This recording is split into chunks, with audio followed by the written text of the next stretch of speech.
Hello guys, video start करने से पहले मैं आप लोगों को ये पूछना चाहता हूँ क्या मुझे मेंबरशिप बटन ऑन करना चाहिए चैनल में, क्योंकि मैं सोच रहा था कि मुझे ऑन करना चाहिए शायद। और अगर मैं ऑन करूँ तो मुझे क्या क्या मेंबर्स की बेनिफिट लेना चाहिए यार, मुझे कुछ पता नहीं है। आप लोग मुझे कमेंट करके बताइए कि मुझे ऑन करना भी चाहिए या नहीं। खैर, अब ये सब बात साइड में रख के वीडियो की तरफ बढ़ते हैं। तो यार आज हम लोग आश्चर्येश्वर की लाइट नॉवेल का वॉल्यूम 9 का चैप्टर 4 का पार्ट 1 को यार हिंदी में एक्सप्लेन करने वाले हैं। तो चलिए साथ बताना वीडियो को स्टार्ट करते हैं। तो चैप्टर की स्टार्टिंग में हमें दिखाया जाता है डेरेक मैट्रिक्स से बात कर रहा होता है, हालांकि वह स्कॉट में, क्योंकि डेरेक अपनी एकेडमी में बैठा हुआ रहता है। अब मैड्रिड डेरेक को बोलता है कि ये इनफिल के साथ जो भी हुआ, मतलब ग्लोरिया के साथ जो भी हुआ, क्या तुमने वो सब सुना? तभी डेरेक बोलता है कि हाँ सुना, लेकिन उससे मुझे कुछ फर्क नहीं पड़ता। और अगर तुम ये सब बकवास बातें करने के लिए मुझे कॉल किया हो तो मैं हमें कॉल काटने वाला होता है। मैड्रिड बोलता है रुक जा यार, इतना जल्दी भी क्या, रुक जा, मुझे बात खत्म तो करने दो। तभी मैड्रिड बोलता है कि मुझे जितना लगता है ग्लोरिया को पता है वाट द रोज के बारे में। और ये सुनकर डेरेक शॉक हो जाता है। तभी मैड्रिड बोलता है मुझे लगता है कि उसे उसके बारे में पता है और वो गैलेक्सी को किसी कारण की वजह से, किसी चीज़ की वजह से ट्रेड कर रहा है। और मुझे जितना लगता है कि अभी तक जितने भी सब कुछ चल रहा है वो सब ग्लोरिया की प्लान के हिसाब से ही चल रहा है, क्योंकि अगर ग्लोरिया चाहती थी तो फिर ये वो फेस्टा की टाइम नहीं किसी दूसरे टाइम कर सकते, लेकिन उसने फेस्टा के टाइम को ही चुना। तो अब गैलेक्सी के पास कोई ऑप्शन नहीं है, गैलेक्सी को ग्लोरिया को एकदम वैनिश करना पड़ेगा, इसका मतलब मारना पड़ेगा बहुत ही जल्दी। तभी डेरेक बोलता है वाटरवर्स के बारे में हम लोगों के अलावा किसी को भी नहीं पता है, जिन लोगों को भी पता है वो लोग को मार दिया गया है या फिर उनका माइंड से वो मेमोरी इरेज कर दिया गया है। और अगर ग्लोरिया को सच में पता है तो इससे हमें कोई मतलब फ़र्क नहीं पड़ता, हमें कोई चिंता भी नहीं करना चाहिए, क्योंकि अब तक गैलेक्सी ने उसे मार दिया होगा। क्योंकि चाहे ग्लोरिया की पावर कितनी भी ज़्यादा हो, गैलेक्सी बहुत ही ज़्यादा संख्या में है, मतलब आउट नंबर करके उसे मार देगा। तभी ये सुनकर मैड्रिड बोलता हाँ लेकिन मैं इस बारे में श्योर नहीं हूँ, खैर इस बारे में अपनी आँख बनाए रखना यार। और ये बोल के मैड्रिड कॉल कट कर देता है। तभी डेरेक सोचने बैठ जाता है क्या करूँ, और तभी डेरेक बोलता है कोरोना तुम जल्दी यहाँ आओ इवनिंग से पहले।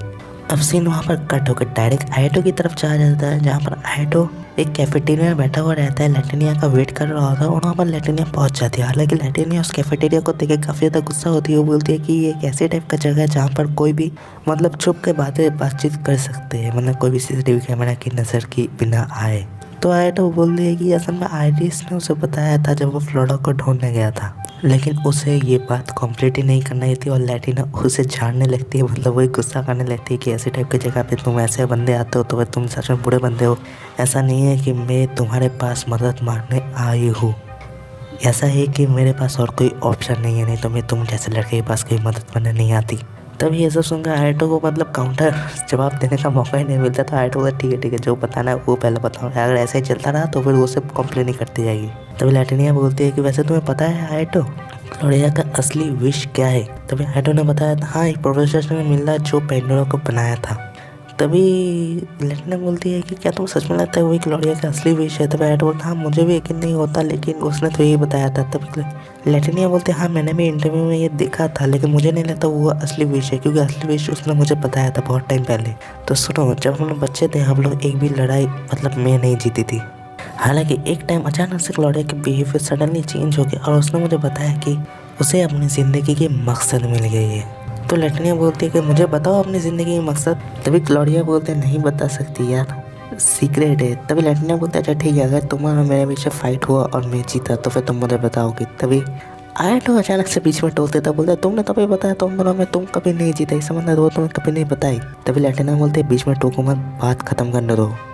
तो वो तब की बात है जब ग्लोरिया को बस पेंडोरा मिला था, कुछ ही दिन हुआ था और ग्लोरिया आराम से मैच जीतने वाली थी, लेकिन ड्रॉ कर देती है लैटिना बहुत ही ज़्यादा मुश्किल से, क्योंकि उस टूर्नामेंट में तुम पेंडोरा का यूज़ नहीं कर सकते थे। तो ग्लोरिया बोलते अच्छा ठीक है फाइट ड्रॉ हो गया, इसी वजह से मैं तुम्हें अपनी आधी विश बताती हूँ। और तभी लैटिना बोलता हाँ आधी विश, अच्छा ठीक है बताओ क्या है? तभी ग्लोरिया बोलते हैं कि मैं किसी ऐसे बंदे से मीट करना चाहती हूँ, मिलना चाहती हूँ जिसके लिए मैं अपनी जान तक दे सकती हूँ। ये सुन के लैटिनिया और आयटो दोनों ही शौक आते बोलते ये कैसा बात हुआ यार? तभी लैटिनिया बोलता मुझे भी यही लगा था, मैंने उससे पूछा भी था कि वो बंदा क्या है, मतलब कौन है। तभी ग्लोरिया बोलता मुझे अभी तक नहीं मिला। और तभी लैटिनिया बोलता प्रेजेंट टाइम मुझे देखकर लग रहा है कि ग्लोरिया को वो बंदा मिल गया, और वो बंदा और कोई नहीं, वो तुम हो आयटा मंगेडी। और ये सुन के आयट वो काफ़ी ज़्यादा शॉक होता है। तभी लैटिना बोलता है हाँ मुझे भी ये सुन के काफ़ी ज़्यादा शॉक लगा, लेकिन मुझे पता है मैं तुमसे इतना ज़्यादा बात कर रहा हूँ, मुझे पता है मैं एक बंदे का अच्छी तरीके से कैरेक्टर समझ सकती हूँ उस बंदे की काफ़ी टाइम बात करने के बाद, तो मुझे लगता है कि तुम दिल से बुरे नहीं हो, तो इसी वजह से क्लॉडिया ने तुम्हें ही चूज़ किया है। तभी आयटो सोचता है कि हाँ सब कुछ तो सही चल रहा है, मतलब एकदम मैच हो रहा है। तभी लैटिना बोलता है हाँ याद है तुम्हें स्कॉलरशिप दे के आसिक्स में लाया गया था, और स्कॉलरशिप और कोई नहीं क्लॉडिया ने ही रिकमेंड किया था। हालांकि तुम्हारे कॉम्पिटिटिव में और भी तुमसे बहुत ही अच्छे छूटेंट थे, लेकिन क्लॉडिया ने जानबूझकर तुम्हें रिकमेंड करके यहाँ बुलाया। और मुझे जितना लगता है क्लॉडिया ने अपने सपने में तुम्हें देखा होगा और तुम्हारे प्यार में गिर गई होगी, ऐसा कुछ होगा। हालांकि ये बोलकर शेष नहीं बनाता, लेकिन मुझे लगता है ऐसा ही कुछ हुआ, और इसी वजह से वो आस्टरिक्स में आए और तुम्हारे लिए वेट करती रही। तभी ये सुनकर आयटो भी सोचता है कि हाँ जब उसने क्लॉडिया से पहली बार मुलाकात किया था, मतलब हाँ सीजन 1 के पहले एपिसोड में, तब क्लॉडिया ने आयटो को पीछे से ग्रैब कर लिया और बोली थी कि फाइनली हम मीट कर पाए, हम दोनों का मुलाकात हो गया। हालांकि उस बात तक कोई सेंस नहीं बना था, लेकिन आयटो अब सभी पजल के पीसेस को एक जगह पे रख रहा है, तो यही साबित हो रहा है जो लैटिना बोल रही है वही सच है। तभी आयटो बोलता है लेकिन इसका ये गैलेक्सी से पंगा लेने का क्या माजरा है, क्योंकि वो सच में अगर यही करना चाहती थी तो फिर इसमें गैलेक्सी को इन्वॉल्व करना, ये सब करने का कोई फायदा नहीं है। तभी लैटिना बोलता है हाँ शायद इसका सेकेंड हाफ विश वही होगा कुछ जो हमें नहीं पता है। तभी आयटो बोलता है ठीक है, फिर अगर उसका विश इतना ज़्यादा स्ट्रॉन्ग हो मैं क्या उसे मतलब रोक पाऊंगा। तभी लैटिना बोलते अब तुम ही हो जो उसे रोक सकते हो। तभी आयटो बोलते ठीक है मैं चाहूँगा। तभी लैटिनिया बोलती है ये लो ये लेके जाओ, और एक गिफ्ट देती है। वो बोलती है कि ये मुझे क्लॉडिया ने बहुत टाइम पहले बर्थडे में दिया था, हालांकि काफ़ी अनप्लीजेंट गिफ्ट था, लेकिन जब तुम उससे मिलो तो ये देना, वो शायद इसे देखे कुछ याद कर पाए। और इधर ही ये वाला पार्ट खत्म हो जाता है। ये वाला चैप्टर सच में काफ़ी बड़ा है। तो यार आप लोग मेंबरशिप का सजेशन देना मत भूलना। चैनल में नए हैं तो सब्सक्राइब कीजिए, वीडियो पसंद है तो लाइक कीजिए, और जितना हो सके उतना दोस्तों के साथ शेयर कीजिए। फिर मिलते हैं अगले किसी में, देना बस सी गाइस।